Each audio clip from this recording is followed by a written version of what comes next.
TTV தினகரனுக்கு cooker சின்னம் இன்றைக்கு ஒதுக்கப்படுமா என்ற எதிர்பார்ப்புடன் தற்பொழுது நீதிமன்றத்தில் அந்த வழக்கின் தீர்ப்புக்காக காத்திருக்கக்கூடிய சூழ்நிலையில் இன்று காலை விசாரணைக்கு வந்துள்ளது.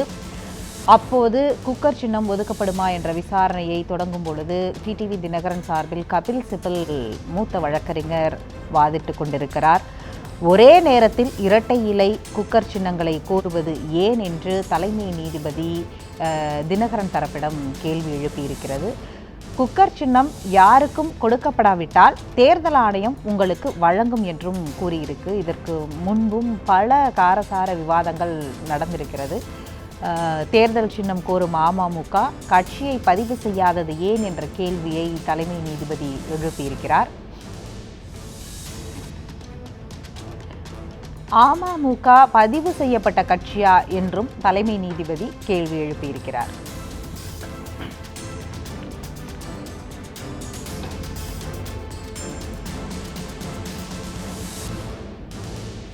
குக்கர் சின்னம் கிடைக்கும் பட்சத்தில்தான் அமமுக என்ற அந்த அமைப்பு இன்றைக்கு முழுமையாக அதற்கு ஒரு வடிவம் கிடைக்கும். அதன் அடிப்படையில் தான் அவர்கள் அந்த டிடிவி தினகரன் அறிவித்திருக்கக்கூடிய அந்த வேட்பாளர்கள் இன்றைக்கு வேட்புமனு தாக்கல் செய்வார்கள். ஒருவேளை குக்கர் சின்னம் கொடுக்கவில்லை, அமமுக என்ற பெயரை அவர்கள் பயன்படுத்த முடியாது என்றால் அவர்கள் சுயேட்சையாக போட்டியிடக்கூடிய ஒரு சூழல் ஏற்படலாம். அதனை இன்றைக்கு நீதிமன்றம் இந்த குக்கர் சின்னத்தை உறுதிப்படுத்துவதோடு அதனையும் இன்றைக்கு நீதிமன்றம் தான் உறுதிப்படுத்த இருக்கிறது. இந்த சூழ்நிலையில் தான் இந்த காரசார விவாதங்கள் நடைபெற்றுக் கொண்டிருக்கிறது.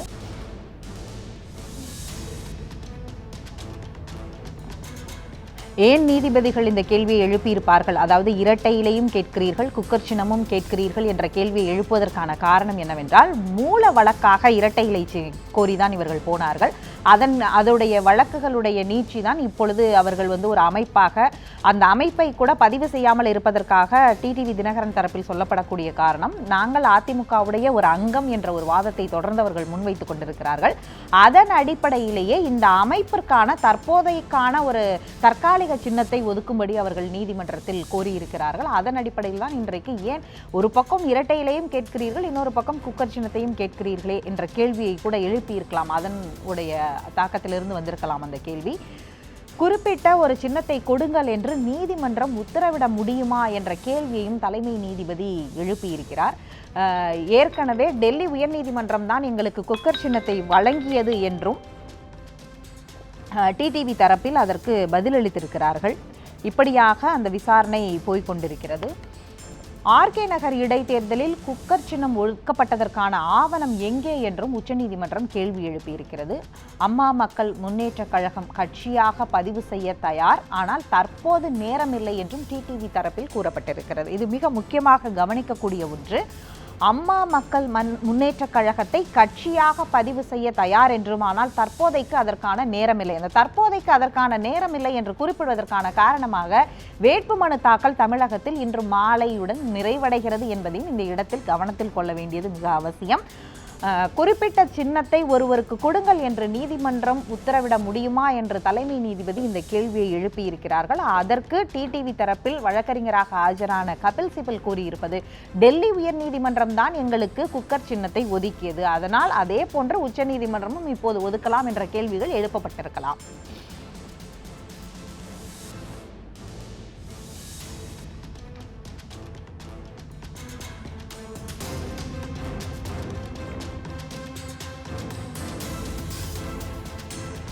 அம்மா மக்கள் முன்னேற்ற கழகம் என்ற அமைப்பை தொடங்கி அதற்கு குக்கர் சின்னத்தை தருமாறு கோரி மக்களவை தேர்தலில் 40 தொகுதிகளில் 39 தொகுதிகளில் அம்மா மக்கள் முன்னேற்ற கழகத்தின் சார்பாக டிடிவி தினகரன் வேட்பாளர்களை அறிவித்திருக்கிறார்.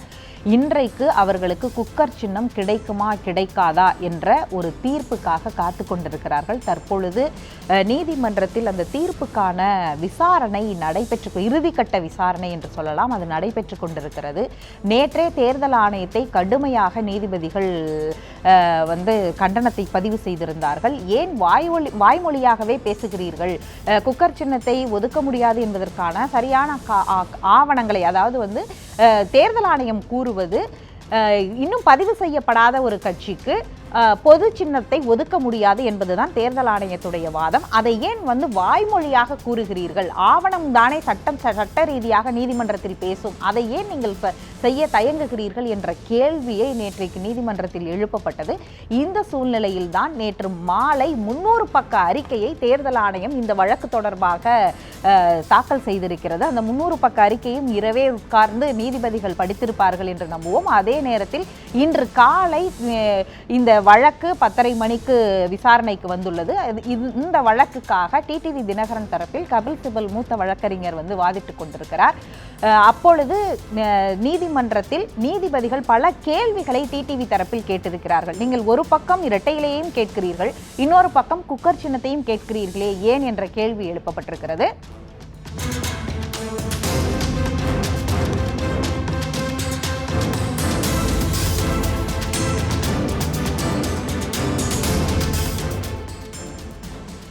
இது போன்ற என்னென்ன கேள்விகள் கேட்கப்பட்டிருக்கிறது என்பதை நமது செய்தியாளர் மதி தற்பொழுது தொடர்பில் இருக்கிறார். நீதிமன்றத்திற்குள் என்ன மாதிரியான விசாரணை போய் கொண்டிருக்கிறது என்பதனை கேட்கலாம். மதி, சொல்லுங்க. இப்போது நீதிமன்றத்தில் இந்த அம்மா மக்கள் முன்னேற்ற கழகத்திற்கு இன்றைக்கு குக்கர் சின்னம் ஒதுக்குவது தொடர்பான தீர்ப்பின் இறுதிக்கட்ட விசாரணை எந்த அளவில் இருக்கிறது? அதில் யாரெல்லாம் ஆஜராகி இருக்கிறார்கள்? அது குறித்த கூடுதல் தகவல்களை சொல்லுங்க. சுகிதா, டிடிவி தினகரன் சார்பில் மொத்தம் 2 மூத்த வழக்கறிஞர்கள் இந்த வழக்கில் ஆஜராகி இருக்கிறார்கள். முன்னாள் மத்திய அமைச்சர் கபில் சிபல் மற்றும் காங்கிரஸ் கட்சியின் மூத்த தலைவராகவும் மூத்த வழக்கறிஞராகவும் இருக்கக்கூடிய அபிஷேக் மனு சிங்வி 2 வழக்கறிஞர்களும் தற்பொழுது ஆஜராகி டிடிவி தினகரன் சார்பில் தங்களது வாதங்களை முன்வைத்து வருகிறார்கள். குறிப்பாக உச்சநீதிமன்றத்தினுடைய கேள்வி என்பது பல்வேறு வகைகளில் இருக்கிறது. டிடிவி தினகரன் தரப்பிற்கும் தேர்தல் ஆணையத்திற்கும் உச்சநீதிமன்றம் பல்வேறு கேள்விகளை எழுப்பி இருக்கிறது. குறிப்பாக உங்களுடைய கட்சியை நீங்கள் ஏன் இன்னும் பதிவு செய்யாமல் வைத்திருக்கிறீர்கள்? பதிவு செய்தால் நீங்கள் கேட்கக்கூடிய சின்னம் கிடைப்பதற்கான வாய்ப்புகள் இருக்கிறது. நீங்கள் ஏன் பதிவு செய்யாமல் வைத்திருக்கிறீர்கள் என்று டிடிவி தினகரன் தரப்பிற்கு ஒரு கேள்வி எழுப்பப்பட்டிருக்கிறது. தேர்தல் ஆணையத்தை பொறுத்த வரைக்கும் இன்னாருக்கு இந்த சின்னத்தை தான் தேர்தல் ஆணையம் ஒதுக்க வேண்டும் என்று நாங்கள் உத்தரவிட முடியுமா? அல்லது அந்த குறிப்பிட்ட சின்னத்தை, உதாரணத்திற்கு குக்கர் சின்னத்தை யாரும் கேட்கவில்லை என்றால் அந்த சின்னத்தை நீங்கள் டிடிவி தினகரன் தரப்பிற்கு ஒதுக்குவதில் என்ன தயக்கம் என்று உள்ளிட்ட பல்வேறு கோரிக்கைகளை அவர்கள் எழுப்பி இருக்கிறார்கள். அது மட்டுமல்லாமல் குறிப்பிட்ட சின்னத்தை கேட்கும் நீங்கள் ஏன் இன்னும் கட்சியை பதிவு செய்யவில்லை என்று தலைமை நீதிபதி கேட்ட கேள்விற்கு கபில் சிபல் அளித்த பதில் என்பது, ஒரு இடைக்கால நிவாரணமாக தான் நாங்கள் குக்கர் சின்னத்தை கேட்கிறோம். இரட்டைலை வழங்க கோரி நாங்கள் தொடர்ந்த வழக்கு என்பது தற்பொழுது நிலுவையில் இருப்பதாக அவர்கள் தெரிவித்திருக்கிறார்கள். கட்சியை பதிவு செய்ய நாங்கள் தயாராக இருக்கிறோம். ஆனால் இன்றைக்கு அதுக்கு நேர அவகாசம் இல்லை. ஏனென்றால் வேட்புமனு தாக்கல் செய்வதற்கு இன்றைய கடைசி நாளாக இருக்கிறது. எனவே அதற்கு எங்களுக்கு போதிய நேர அவகாசம் கிடையாது.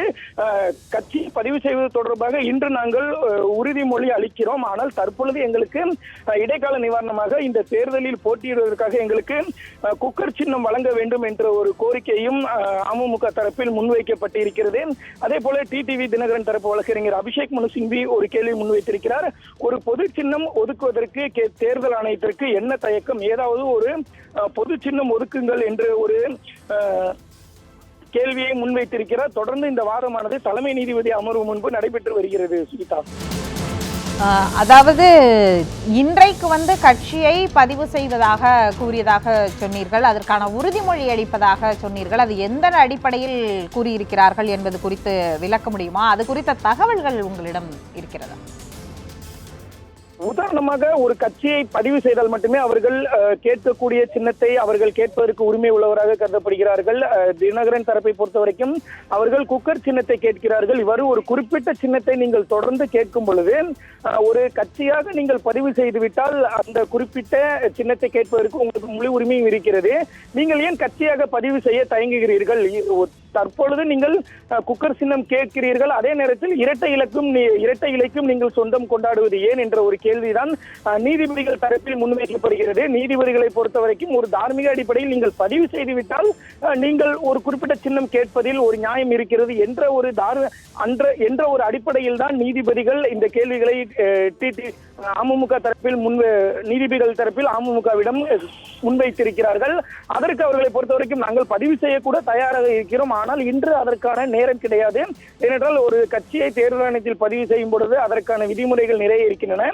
இன்று மாலை 3 மணிக்குள் வேட்புமனு தாக்கல் செய்யப்படுவதற்கான இறுதி கெடுவாக இருக்கிறது. எனவே இன்றைக்கு எங்களால் ஒரு கட்சியை பதிவு செய்து அதன் பின்னர் குறிப்பிட்ட சின்னத்தை ஒதுக்கும்படி கேட்க முடியாது. எனவேதான் ஒரு இடைக்கால நிவாரணமாக தற்பொழுது எங்களுக்கு குக்கர் சின்னம் கொடுங்கள் என்று நாங்கள் கேட்பதாக டிடிவி தினகரன் தரப்பில் வாதம் செய்யப்பட்டு வருகிறது. சுகிதா, தொடர்ந்து பேசலாம். மதீனா, தொடர்பிலே இருங்க, தொடர்ந்து பேசலாம்.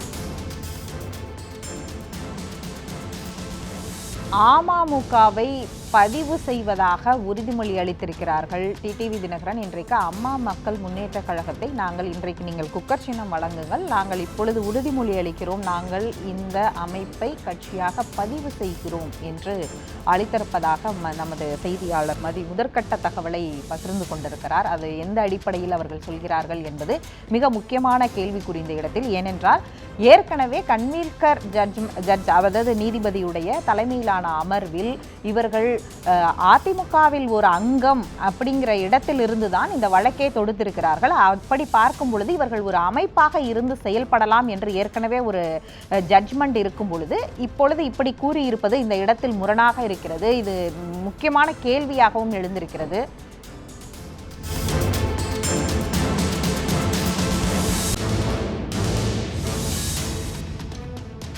ஆர்கே நகர் இடைத்தேர்தலில் குக்கர் சின்னம் ஒதுக்கப்பட்டதற்கான ஆவணம் எங்கே என்று உச்சநீதிமன்றம் கேள்வி எழுப்பிக் கொண்டிருக்கிறது. இது போன்ற 2 தரப்பிலும், தேர்தல் ஆணையம் தரப்பிலும் டிடிவி தரப்பிலும் 2 தரப்பிலும் உச்சநீதிமன்றம் பல்வேறு கேள்விகளை எழுப்பியிருக்கிறது. இந்த வழக்கு தொடர்பாக நம்மிடம் இப்போது மூத்த பத்திரிகையாளர் ஷியாம் இணைந்திருக்கிறார். அவரிடம் பேசலாம். வணக்கம் சார். வணக்கம். இப்போது வழக்கு விசாரணை போய்கொண்டிருக்கக்கூடிய சூழலை நீங்க அறிஞ்சிருப்பீங்க. இந்த காலகட்டத்தில் உங்களுடைய முதல் கட்டமா நீங்க உங்களுடைய கருத்து என்ன சார்? அதாவது இரட்டையிலையும் கேட்குறீங்க, குக்கர் சின்னத்தையும் கேட்குறீங்கிற கேள்வியை உச்சநீதிமன்றம் வைத்திருக்கிறது. அதை நீங்க எப்படி பார்க்குறீங்க? பொதுவாக எந்த வழக்கு விசாரணையிலும் நீதிமன்றம் பல்வேறு கேள்விகளை எழுப்பும். ஏனென்றால் அப்போதுதான் அதற்கு கிடைக்கும் பதிலை வைத்து அவர்கள் தீர்ப்பு எழுத முடியும் அல்லது ஒரு ஆணை பிறப்பிக்க முடியும். எனவே கேள்விகளை வைத்து நாம் அதில் இருக்கிற வியாக்கியானங்களையோ அல்லது பொருளையோ யூகிக்க முடியாது. சட்டப்படி அல்லது நியாயப்படி இப்படித்தான் நாம் பார்க்க முடியும். சட்டம் என்பது அடிப்படையிலே இயற்கை நீதியின் பார்ப்பட்டது, அதாவது நேச்சுரல் ஜஸ்டிஸ். அட்மினிஸ்ட்ரேட்டிவ் ஜஸ்டிஸ், நிர்வாக நீதி, அது தனி. தேர்தல் கமிஷன் நிர்வாக நீதியின்படி அது கூறுகிறது. ஏனென்றால் இந்திய தேர்தல் சட்டத்திற்கு அது கட்டுப்பட்டது, within 4 corners of the act. அதன்படி அது சிம்பிள்ஸ் ஆர்டர் என்கிற ஒரு ஆணையை தனக்குத்தானே பிறப்பித்திருக்கிறது. அது 1968 ஆணை. 1989 தான் இந்த 29A பிரிவின்படி கட்சிகள் பதிவு செய்யப்பட வேண்டும் என்கிற விதி வருகிறது.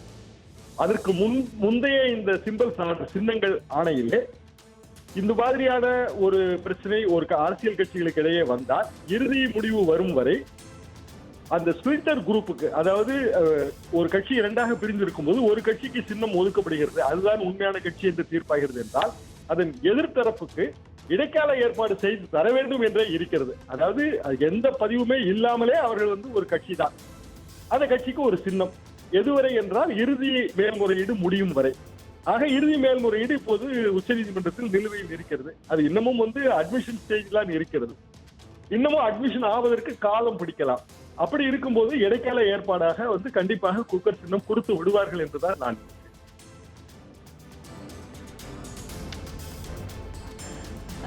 திரு ஷியாம், அதாவது ஒரே கட்சியிலிருந்து ஒரு பிரிவு, தாங்க 2 பிரிவுகள் ஒரே கட்சிக்கு உரிமை கோரும் பொழுது ஒரு கட்சி அந்த அவர்களிடம் இப்பொழுது சட்ட ரீதியாக அந்த கட்சி எங்களுக்கு தான் சொந்தம்னு சொல்றாங்க. அப்ப இன்னொரு பிரிவினர் அந்த கட்சியுடைய ஒரு அமைப்பாக, ஒரு அங்கமா தானே நம்ம பார்க்க முடியுமா? அதையும் கட்சியா பார்க்க முடியுமா? இல்ல, ஸ்பிளிட்டர் குரூப், பொலிட்டிக்கல் குரூப், அரசியல் அணி, அப்படித்தான் வார்த்தைகள் இருக்கின்றன. நீங்கள் குறிப்பிட்ட அந்த கன்வீல்கர் ஜட்ஜ்மெண்டிலும் அது இருக்கிறது. எத்தனையோ முன்மாதிரி வழக்குகள் இருக்கின்றன. உதாரணமாக சிவபார்வதி வழக்கு பக்கத்து மாநிலமான ஆந்திராவிலே நடந்தது. அது சைக்கிள் சின்னம், அந்த என்டிஆர் கட்சியான தெலுங்கு தேசம் பெயர் இரண்டுமே சந்திரபாபு நாயுடுக்கு என்று தீர்ப்பாகும் போது இயற்கையாகவே தேர்தல் கமிஷன் சிவபார்வதி அவர்களுக்கு ஒரு சின்னமும் ஒரு பெயரையும் வழங்கிவிட்டது. அதற்கு பிறகு அது பல்வேறு மேல்முறையீடுகளை கடந்தது. அதற்கு பிறகு சிவபார்வதி அவர்களே தனது கட்சியை கலைத்து விட்டார். இன்னும் சொல்ல போனால் இவர்கள் அடிக்கடி சுட்டுக்காட்டுகின்ற அந்த வழக்கு சாதி கேள்வி வழக்கு என்பது 1969 எழுந்த வழக்கு. அது இந்திய தேசிய காங்கிரஸ் கட்சியின் அன்றைய சின்னமான இரட்டைக்காளையை பற்றிய வழக்கு. அதற்கு பிறகு இரட்டைக்காலை சின்னம் முடக்கப்பட்டு பசுங்கன்றும் தரப்பட்டு இன்னொரு பிரிவுக்கு ராட்டை தரப்பட்டு அதற்கெல்லாம் அப்பீலாகி 71 போகும்போது கட்சியே ஒன்றாக சேர்ந்து விட்டது. ஆக இதுல என்ன பிரச்சனை என்றால், ஒரு கட்சி பிளவுபடும் போது யாரோ ஒருவருக்கு ஆதரவாக தேர்தல் கமிஷன் தீர்ப்பு தரலாம். அது தேர்தல் கமிஷன் உரிமை, நாம் தலையிட முடியாது. ஆனால் அந்த தீர்ப்பை எதிர்த்து மேல்முறையீடு செய்கிற உரிமை என்பது எதிர்த்தரப்புக்கு இயல்பாக வருகிறது அல்லவா? மேல்முறையீடை நீங்கள் மறுக்க முடியாது. அப்படி மேல்முறையீடு செய்யும் போது மேல்முறையீடு முடிவு வரும் வரை அவர்கள் என்ன செய்வார்கள் என்பதுதான் கேள்வி. இப்போது ஒரு கட்சியாக பதிவு செய்து கொள்ள வேண்டும் என்றால் மேல்முறையீடு செய்ய முடியாது அல்லவா? அந்த உரிமையை அவர்கள் இழந்து விடுவார்கள். இந்த இடத்தில் இப்ப நீங்களும் குறிப்பிட்டீர்கள் கன்வில்கர் ஜட்ஜ்மெண்ட். இவங்க ஒரு அணியாக, பொலிட்டிக்கல் குரூப், ஒரு அணியாக, எப்படி அதிமுகவில் தர்மயுத்தம் தொடங்கிய போது அதிமுக அம்மா அணி, அதிமுக புரட்சி தலைவி அம்மா அணி என்றுதான் அதை நாம் குறிப்பிட்டோம். அப்படிதான் கொடுக்கப்பட்டது. அந்த மாதிரி இவங்க அணியா இருக்கலாம்னு ஒரு ஆப்ஷன் இருக்கும் பொழுது ஏன் திரும்ப திரும்ப இந்த கேள்வி எழுப்பப்படுகிறது? கட்சியா பதிவு பண்ணுங்க, கட்சியா பதிவு பண்ணுங்க அப்படிங்கிறது. தேர்தல் கமிஷனை பொறுத்தவரையில் அவர்கள் தீர்ப்பு கொடுத்த பிறகு அவர்கள் 2 அணியாக பிரிக்க மாட்டார்கள் அல்லவா? அவர்களை பொறுத்தவரையில இது முடிந்து போன வழக்கு. ரிட்டைலை சின்னம் என்பது மதுசூதனன் வகைராவுக்கு கொடுத்து விட்டார்கள். சசிகலா தரப்புக்கு அது இல்லை. தேர்தல் கமிஷனை பொறுத்தவரையில் முடிந்து போன வழக்கு. அதற்கு பிறகு மேல்முறையீடு செய்து அது இயல்பான சட்ட போராட்டம் நடத்த வேண்டியது என்பது வேறு தரப்புக்கு சொந்தமானது. எனவே தேர்தல் கமிஷன் இப்படித்தான் சொல்ல முடியும், வேறு வழியே கிடையாது அதற்கு. இந்த இடத்துல அந்த மிக முக்கியமா இன்றைக்கு முதல் கட்ட விசாரணையில நமக்கு கிடைச்ச தகவல் அடிப்படையிலே இந்த கேள்வி, அதை நான் முதல்ல தெளிவுபடுத்திடுறேன். அதாவது என்ன சொல்றாங்க அப்படின்னா, எங்களுக்கு கால அவகாசம் இல்லை, நாங்க இதை அதாவது நாங்க ரிஜிஸ்டர் பண்ண தயாரா இருக்கிறோம், பதிவு செய்ய தயாராக இருக்கிறோம் அம்மா மக்கள் முன்னேற்ற கழகத்தை அப்படின்னு தினகரன் தரப்பு நீதிமன்றத்தில் சொன்னதாக முதல் கட்ட தகவல் வந்திருக்கிறது. அப்படி ஒருவேளை ரிஜிஸ்டர் இன்னைக்கு நேரம் இல்லை, ஆனா உறுதி அளிக்கிறோம்னு சொல்லியிருக்காங்க. இதை நீங்க எப்படி பார்க்கறீங்க இந்த ஸ்டேட்மெண்ட்? தற்காலிக பதிவு தான். அதாவது ஒரு நீதிமன்றம் ஒரு கேள்வி எழுப்பும் போது நாம் நீதிமன்றத்தோடு சேர்ந்து ஒத்துழைக்க தயார் என்றுதான் எப்போதுமே சொல்ல வேண்டும், சொல்ல முடியும். ஆக ஏன் நீங்கள் பதிவு செய்யவில்லை என்றால், நாங்கள் பதிவு செய்ய தயார் தான், ஆனால் கால அவகாசம் இல்லை, இதுதானே இயல்பான பதிலாக இருக்க முடியும். ஆனால் அதற்காக இரட்டை இலை மீதான உரிமையை அவர்கள் விட்டுக் கொடுக்க மாட்டார்கள். அது சுப்ரீம் கோர்ட்டிலே ஒருவேளை இவர்கள் போட்டிருக்கிற மேல்முறையீடு அட்மிஷன் ஸ்டேஜிலேயே தள்ளுபடியாகிவிட்டால் அந்த உரிமை போய்விடும். அதற்குள் தேர்தல் முடிவுகள் வேறு மாதிரி வந்தால் மீண்டும் அதிமுக ஒன்றாக இணையக்கூடிய வாய்ப்பு கூட இருக்கலாம். ஏனென்றால் ஜனநாயகத்திலே இறுதி எஜமானர்கள் மக்கள் தான். தேர்தல் கமிஷனும் கிடையாது, நீதிமன்றமும் கிடையாது, பத்திரிகையாளர்களும் கிடையாது, நீங்களும் நானும் கிடையாது. வாக்காள பெருமக்கள் தான் இறுதி எஜமானர்கள். அவர்கள் மனங்களிலே என்ன வைத்திருக்கிறார்கள் என்பது தேர்தல் முடிவில் தான் நமக்கு தெரிய வரும். அந்த இறுதி முடிவு எதுவோ அதற்கு தகுந்தவாறு அரசியல் என்பது மாறிவிடும். இதுதான் நாம் காலங்காலமாக பார்த்து வருகிற விஷயம். அவ்வளவு சண்டை போட்ட இரட்டைக்காலை சின்னம் இன்றைக்கு எந்த பட்டியலிலும் இல்லை. சண்டை போட்டு வாங்கிய பசுங்கன்றும் சின்னம் இன்றைக்கு கை சின்னமாக மாறிவிட்டது. இப்படி எத்தனையோ கால மாறுதல்கள், இதெல்லாம் இயற்கையான விஷயம்தான். தேர்தல் கமிஷனை பொறுத்தவரையில் அவர்கள் வைக்கிற அந்த ஸ்டாண்ட், கோர்ட்டிலே வைக்கிற வாதம் என்பது அவர்களது ஸ்டாண்ட் மிகவும் சரியான ஸ்டாண்ட், நாம் தவறே சொல்ல முடியாது. ஆனால் உச்ச நீதிமன்றம் அல்லது உயர் நீதிமன்றம் இரண்டுக்குமே இந்திய அரசியல் சாசனம் பல்வேறு அதிகாரங்களை வழங்கி இருக்கிறது. எந்த விஷயத்தில் வேண்டுமானாலும் தலையிடுகிற அதிகாரம் அவர்களுக்கு இருக்கிறது. எனவே அவர்கள் கட்சி நீங்கள் பதிவு செய்யுங்கள் என்றும் உத்தரவிடலாம், அல்லது கட்சியை பதிவு செய்வதை என்பது தற்காலிகம், அதுவரைக்கும் சின்னம் பொது சின்னம், அந்த பொது சின்னம் என்பது குக்கராக ஏன் இருக்க வேண்டும், வேறு சின்னம் வைத்துக் கொள்ளலாமே, இந்த கேள்விகளுக்கும் அவர்கள் ஆன்சர் இல்ல. இந்த இடத்துல அமமுகவுக்கு இதற்கு முன்பு லீகல் அட்வைஸ் பண்ணவங்க கண்டிப்பாக கூறியிருப்பார்கள், இப்படியான ஒரு இடியாப்ப சிக்கல்ல போய் நிற்கிறதற்கு நம்ம பதிவு செஞ்சுட்டா பொது சின்னம் கிடைச்சிரும், ஏன்னா இது அவர்களுக்கு மிக முக்கியமான ஒரு தேர்தலாக அவர்கள் தொடர்ந்து வலியுறுத்துவதன் மூலமாக அப்படியான ஒரு வாய்ப்பை அவங்க ஏற்கனவே தவற விட்டுட்டாங்களோ, அதை செஞ்சிருக்கலாமோ, அப்ப இன்றைக்கு வாக்குறுதி கொடுத்ததை முன்னாடியே செஞ்சிருக்கலாமோ, அதுக்கு ஸ்பேஸ் இருந்துச்சா? வாக்குறுதி எப்படி கொடுக்கிறார்கள் என்றால், இதுல இயல்பாக இது ஒன்றை புரிந்து கொள்ள வேண்டும். முன்பே பதிவு செய்திருக்கலாம், தாராளமாக பதிவு செய்தால் டெல்லி உயர் நீதிமன்றத்திலேயே அவர்களால் வழக்கு தொடர்ந்து நடத்த முடியாது. ஏனென்றால் அவர்கள் தனி கட்சி ஆகிவிட்டார்கள், அதோடு முடிந்தது. இந்த நிலைமைக்கு போவதற்கு எந்த ஒரு அரசியல் கட்சியின் போட்டி பிரிவும் விரும்பாது. இப்போது தேர்தல் நெருக்கடி. இப்போது ஒரு என்ன கூற போகிறார்கள், உச்ச நீதிமன்றம் உத்தரவிட்டால் நாங்கள் செய்கிறோம் என்பார்கள். ஆக உச்ச நீதிமன்றம் உத்தரவிட்டு அவர்கள் செய்து தேர்தலிலே இப்போது ஆளுகின்ற அதிமுக அல்லது பாரதிய ஜனதா கூட்டணி தோற்று போனால் அவர்களுக்கு வேறு வாய்ப்பு வரும் அல்லவா? அரசியல் என்பது நகர்வுகள் எதிர் நகர்வுகளால் ஆனதுதானே. எதிராளி ஒரு நகர்வு செய்கிறார், நாம் எதிர் நகர்வு செய்கிறோம். நமது எதிர் நகர்வுக்கு ஏற்ப அவர்கள் வேறு நகர்வு செய்கிறார்கள். மூவ்ஸ் அண்ட் கவுண்டர் மூவ்ஸ், இது சரியாகத்தான் போகிறது. திரு ஷியாம், நீங்க தொடர்பிலே இருங்க, நான் மீண்டும் உங்ககிட்ட தொடர்புல வரேன். தற்பொழுது நமது செய்தியாளர் மதி தொடர்பில் வந்திருக்கிறார். மீண்டும் மதி, சொல்லுங்க, விசாரணை எந்த அளவில் போயிருக்கிறது? இன்றைக்கு குக்கர் சின்னம் கிடைப்பதற்கான வாய்ப்புகள், சாத்தியங்கள் எந்த அளவிற்கு இருக்கிறது? அல்ல என்றால் வேறு யாராவது ஒரு பொது சின்னத்தை ஒதுக்குங்கள் என்று அவர்கள் தரப்பில் கோரியிருப்பதாகவும் ஒரு தகவல் இருக்கு, அதை பத்தி சொல்லுங்க. தற்பொழுது அதிமுக அமமுகவினுடைய கேள்விகளுக்கு தேர்தல் ஆணையம் பதிலினை அளித்திருக்கிறது. தேர்தல் ஆணையம் தனது தரப்பின் அளித்திருக்கக்கூடிய வாதத்தின் அடிப்படையில் பொது சின்னம் என்பது உடனடியாக ஒதுக்க முடியாது. பொது சின்னம் வழங்குவதற்கு 30 நாட்கள் ஆகும். ஏனென்றால் அந்த குறிப்பிட்ட சின்னம் வழங்குவது கருத்துக்கள் கேட்க வேண்டும். அதன் அடிப்படையில் தான் பொதுவான சின்னம் என்பது ஒதுக்க முடியும் என்று தெரிவிக்கப்பட்டிருக்கிறது. இதற்கு அடுத்தபடியாக தலைமை நீதிபதியினுடைய ஒரு கேள்வி என்பது, நேர்மையான தேர்தல் நடத்த ஒரே சின்னம் அமமுக தரப்பில் கோரப்படுகிறது. அனைவருக்கும் தனித்தனி சின்னம் ஒதுவதற்கு பதிலாக அமமுகவை சேர்ந்த அனைத்து வேட்பாளர்களுக்கும் ஒரு பொதுவான சின்னம் ஏன் ஒதுக்கக்கூடாது என்ற ஒரு கேள்வியினை தலைமை நீதிபதி ரஞ்சன் கோகோய் எழுப்பி இருக்கிறார். அதே போல தலைமை நீதியை பொறுத்த வரைக்கும் ஏதாவது ஒரு சின்னம் கொடுக்க முடியுமா, தங்கள் தரப்புக்கு பெயர் ஏதேனும் இருக்கிறதா என்று தலைமை நீதி தரப்பில் ஒரு கேள்வி எழுப்பப்பட்டு இருக்கிறது. தேர்தல் ஆணையம் அதற்கு அளித்த பதில் என்பது மீண்டும் பொது சின்னம் என்பது ஒதுக்க முடியாது. இவர்கள் அனைவரும் சுயேட்சை வேட்பாளர்களாகவே கருதப்படுவார்கள். ஏனென்றால் இவர்களுடைய கட்சி என்பது பதிவு செய்யப்படவில்லை. இவர்கள் ஒரு அமைப்பாகவே இருக்கிறார்கள். அமைப்பாக போட்டியிடும் பொழுது இவர்கள் சுயேட்சையாகவே கருதப்படுவார்கள். எனவே இவர்கள் அனைவருக்குமே தனித்தனி சின்னம் தான் ஒதுக்க இயலும். அதே போல இவர்கள் அனைவருக்குமே ஒரு பொதுவான ஒரு சின்னம் ஒதுக்கும்படி தலைமை தேர்தல் அதிகாரி தொடர்ந்து பேசலாம். மதி, தனித்தனி சின்னம் ஒதுக்க முடியும், பொது சின்னம் ஒதுக்குவதில் சிக்கல் இருப்பதாக தற்போதைய விசாரணையில் கிடைத்த தகவலை பகிர்ந்திருக்கிறீர்கள். பேசலாம். தற்பொழுது மூத்த பத்திரிகையாளர் ஆர்கே நம்முடன் இணைந்திருக்கிறார். ஆர்கே என்று அழைக்கப்படக்கூடிய ராதாகிருஷ்ணன், வணக்கம் சார். வணக்கம், சொல்லுங்க. அதாவது குக்கர் சின்னம் குறித்த இறுதிக்கட்ட விசாரணை இன்னும் சற்று நேரத்தில் தீர்ப்பு வர இருக்கக்கூடிய சூழ்நிலையில பொது சின்னம் ஒதுக்குவதில் சிக்கல் இருப்பதாக முதல் கட்ட விசாரணையில் தெரிய வந்திருக்கு. அதை நீங்க எப்படி பார்க்கறீங்க? இது நான் உங்க தொலைக்காட்சியில முன்னாடியே சொல்லியிருக்கேன். குக்கர் சின்னம் ஒன்றும் இல்லை, எந்த ஒரு பொது சின்னமானாலும் அது அமமுகவுக்கு கிடைக்காதுன்னு நான் முதலே பதிவு பண்ணியிருக்கேன். அதாவது இது ஒரு டெக்னிக்காலிட்டியில சுதீப் ஜெயினும் தேர்தல் ஆணையம் இருக்குது. சுதீப் ஜெயின் தமிழகத்தை சேர்ந்த IAS அதிகாரி. அவர் இப்போ தேர்தல் ஆணையத்தில் இருக்கிறார். அவருடைய கம்ப்ளீட் ஆர்குமெண்டே இது ரெஜிஸ்டர்ட் பொலிட்டிக்கல் பார்ட்டி இல்லைன்னு. அது ஏன் ரெஜிஸ்டர்ட் பொலிட்டிக்கல் பார்ட்டி இல்லைங்கிறது இன்னும் நீதிபதி கேட்டிருக்க வேண்டும். இல்லை என்றால் தேர்தல் ஆணையம் விளக்கி இருக்க வேண்டும். ஏற்கனவே ஒரு வழக்கு இருந்தது இல்லையா, நாங்க தான் ஒரிஜினல் அதிமுகன்ற வழக்கு இருக்கு இல்லையா, அது எப்படியாச்சும் டிடிவி தினகரனை பொறுத்தவரை அவர்கள் தான் அதிமுக என்று கூறுகிறார்கள். இப்போதைக்கு ஒரு டெம்பரரி இதாகத்தான் ஒரு அரசியல் கட்சியாக பதிவு செய்யக்கூடிய, இல்லை என்றால் அது அரசியல் கட்சி தொடங்கக்கூடிய ஒரு நிர்பந்தத்தின் அந்த கட்டாயத்தின் பேர்ல தான் ஆரம்பிச்சிருக்காங்க. ஸோ அப்படி அந்த ஒரு ஹிஸ்டரி இருக்கும்போது நீங்க ரெஜிஸ்டர் செய்யல, அதனால பொதுச்சின்னம் ஒதுக்க முடியாது என்று தேர்தல் ஆணையம் கூறுவது என்பது நிச்சயமாக ஒரு தரப்பினுடைய வாதங்களை ஏற்றுக்கொண்டு அந்த தரப்புக்கு அவர்கள் பாரபட்சமாக செயல்படத்தான் கருத முடியும். திரு ஆர்கே, அதாவது இந்த இடத்தில் மிக முக்கியமான கேள்வி, அதுவும் நீங்க அமமுகவுக்கு எந்த பொது சின்னமும் கொடுக்க மாட்டாங்கிற பதில நீங்க இப்படி ஆரம்பிச்சதுனாலே இந்த கேள்வி உங்கள்கிட்ட முன்வைக்கிறேன்.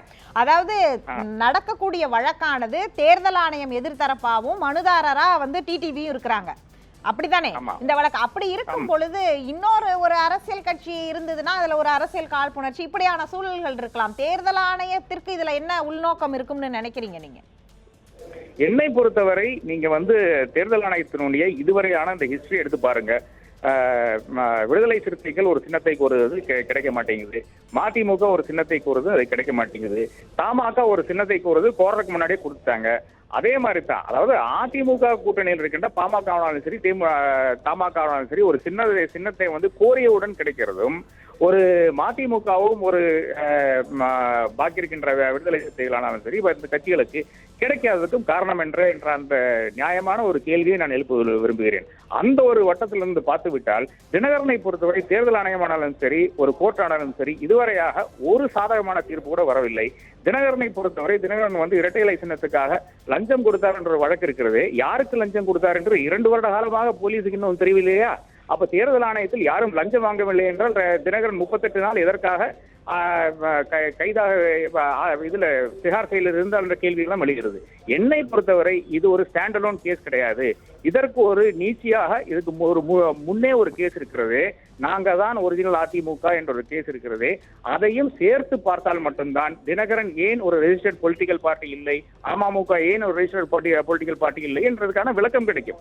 அதன் பிறகு ஒரு பொது சின்னம் ஒதுக்குதல் பிரச்சனை கிடையாது. ஆனா தேர்தல் ஆணையத்தை பொறுத்தவரை அப்படி செயல்படக்கூடாது என்று யாரோ ஒரு டெக்னிக்காலிட்டியில தான் டெக்னிக்கலா தேர்தல் ஆணையம் செய்தது சரிதான். ஆனால் அந்த டெக்னிக்காலிட்டியை பிடித்துக் கொண்டு அமமுகவினுடைய ஓட்டை சிதைக்க பார்க்கிறார்களே, இதுதான் நிச்சயமாக கண்டனத்துக்குரியது என்று நான் காண்கிறேன். இந்த இடத்தில் மிக முக்கியமான கேள்வி, அதாவது ஒருவேளை அவர்களுக்கு இன்றைக்கு பொது சின்னம் ஒதுக்கப்படவில்லை என்றால் அவர்கள் அம்மா மக்கள் முன்னேற்ற கழகம் என்ற பெயரில் இயங்க முடியுமா? அதற்கான வாய்ப்புகள் எந்த அளவுக்கு இருக்கு? இல்ல சுயேட்சை என்று வரும்பொழுது 40 அதாவது எஸ்டிபிஐ தவிர மற்ற 39 அவர்களுடைய வேட்பாளர்களுக்கும் ஒரே பெயரில் ஒரே சின்னத்தில் கொடுப்பதற்கான வாய்ப்புகள் இருக்கா? நிச்சயமா கிடையாது. அப்படி கிடையவே கிடையாது.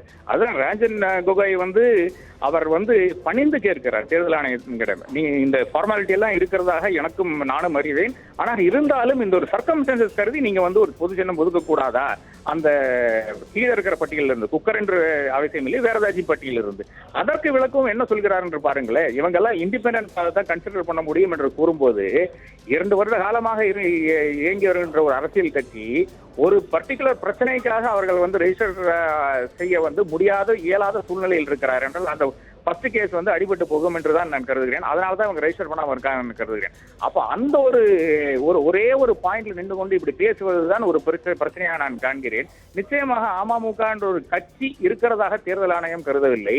ஆனால் தமிழக மக்கள் கருதுவார்கள். இதற்கு தகுந்த பதில் நிச்சயமாக தமிழக மக்கள் ஒன்றும் படிப்பறிவு இல்லாத மனிதர்கள் கிடையாது. அதனால் நிச்சயமாக ஒரு நல்ல ஒரு பதில் கொடுப்பார்கள் அந்த தேர்தல் காலத்தில் என்று நான் கருதுகிறேன். உங்களுக்கு ஒரு கேஸ் ஸ்டடி நினைவுபடுத்துற, நீங்களும் படித்திருப்பீர்கள். நடந்து முடிந்த தேர்தலில் மிசோரம்ல ஜோரம் பீப்புள் மூவ்மெண்ட் என்ற ஒரு அமைப்பு, அந்த ஜோரம் பீப்புள் மூவ்மெண்ட்டுக்கு கீழே அந்த கிறிஸ்டியானிட்டி அமைப்புகள், பல அமைப்புகள் அங்க இருக்கக்கூடிய மிசோரம் நேஷனல் டெமோக்ராட்டிக் மூவ்மெண்ட், இப்படி நிறைய அமைப்புகள் ஒன்றாக இணைந்து ஒரு காங்க்ளோமரேஷனா ஒரே அமைப்பா செயல்பட்டாங்க. 39 இண்டிபெண்டன்ட் கேண்டிடேட்ஸ் ஒரே சின்னத்துல, தொப்பி சின்னத்துல போட்டிட்டாங்க மிசோரம் தேர்தல்ல. அந்த மாதிரி சூழல் இங்க இருக்கா? இதுல ஒரு பெரிய முரண் என்னன்னா அங்கேயும் தொப்பி சின்னத்துல போட்டிட்டு இருக்காங்க. அதுதான் இங்க இருக்கிற பிரச்சனை. இவ்வளவுதான். தேர்தல் ஆணையத்தை பொறுத்தவரை தேர்தல் ஆணையம் அவர்களுடைய ஒவ்வொரு செயல்பாடு எடுத்து பார்க்கும் போதும் தினகரனை பொறுத்தவரை, இல்லை என்றால் அமமுகவை பொறுத்தவரை எல்லா தீர்ப்புகளும் எதிராகத்தான் போயுள்ளது. இந்த தீர்ப்பிலும் அதே மாதிரி ஒரு தீர்வை தான் தர இயலும். ஏனென்றால் டெக்னிக்கலி தேர்தல் ஆணையம் கரெக்டாக செய்துள்ளது.